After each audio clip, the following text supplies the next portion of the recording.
প্রিয় মুক্তিকামী ছাত্র জনতা, আমরা দেখতে পাচ্ছি যে আমাদের এই অভ্যুত্থান এবং বিপ্লবের পরেই দেশে অরাজকতা নাশকতা করছে ফ্যাসিস্ট এবং তাদের দোসররা।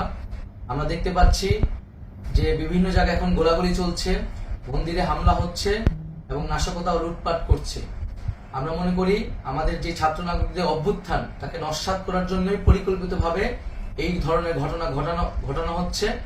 আমরা মুক্তিকামী ছাত্র জনতাকে সজাগ এবং সতর্ক থাকতে আহ্বান জানাচ্ছি এবং আমাদের যে অন্তর্বর্তীকালীন সরকার, আমরা সেই সরকারের যে প্রস্তাবনা 24 ঘন্টার সময় নিয়েছিলাম, জরুরি পরিস্থিতি মোতাবেক আমরা এখনই তার একটি রূপরেখা ঘোষণা করছি।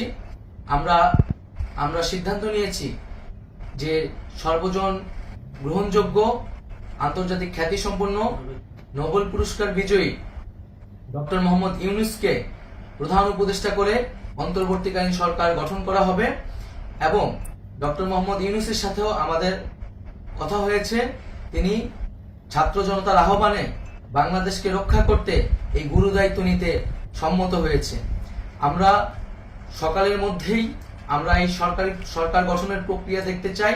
রাষ্ট্রপতির কাছে আহ্বান থাকবে যে দ্রুত সময়ের মধ্যে ডক্টর মোহাম্মদ ইউনূসকে প্রধান উপদেষ্টা করে অন্তর্বর্তীকালীন সরকার গঠন করা হোক এবং এই অন্তর্বর্তীকালীন সরকারের বাকি সদস্যদের নামও আমরা সকালের মধ্যে ঘোষণা করব। প্রিয় বন্ধুগণ, দেশে যে অরাজকতা চলছে, মানুষের জীবনের নিরাপত্তাহীনতা চলছে, সেজন্য আমরা রাষ্ট্রপতির কাছে আহ্বান জানাচ্ছি দেশে আইন শৃঙ্খলা পরিবেশ ফিরিয়ে আনার জন্য দ্রুত সময়ের মধ্যে কার্যকর ব্যবস্থা নিতে হবে এবং আইন শৃঙ্খলা বাহিনীকে সহযোগিতা করার জন্য মুক্তিকামী ছাত্র জনতাও রাজপথে থাকবে এবং অন্তর্বর্তীকালীন সরকার গঠন না হওয়া পর্যন্ত মুক্তিকামী ছাত্র জনতাকে রাজপথে থেকে তাদের যে অভ্যুত্থান, সেই অভ্যুত্থানকে রক্ষা করতে হবে। প্রিয় বন্ধুগণ, আমরা রক্ত দিয়েছি, শহীদ হয়েছি। আমাদের যে প্রতিশ্রুতি একটি নতুন বাংলাদেশ গঠন করার জন্য, সেটিকে আমাদের অবশ্যই বাস্তবায়ন করতে হবে এবং অবশ্যই ছাত্র জনতার প্রস্তাবিত সরকার বাদে কোনো ধরনের সরকার কিন্তু মেনে নেওয়া হবে না। আমরা বলেছি কোনো ধরনের সেনা শাসিত সরকার অথবা সেনা সমর্থিত সরকার অথবা এই ফ্যাসিস্টদের দোসরদের কোনো বিটিম সরকার কিন্তু আমরা মেনে নিব না। কোনো গণবিরোধী সরকারকে মেনে নেওয়া হবে না। ছাত্র জনতার অভ্যুত্থানকারী যে প্রস্তাবিত সরকার, অন্তর্বর্তীকালীন সরকার, যেটা আমরা সিদ্ধান্ত উপনীত হয়েছি ডক্টর মোহাম্মদ ইউনূসকে প্রধান উপদেষ্টা করে এই সরকার গঠন করা হবে, সেই সরকারকেই বাস্তবায়ন করতে হবে অবিলম্বে।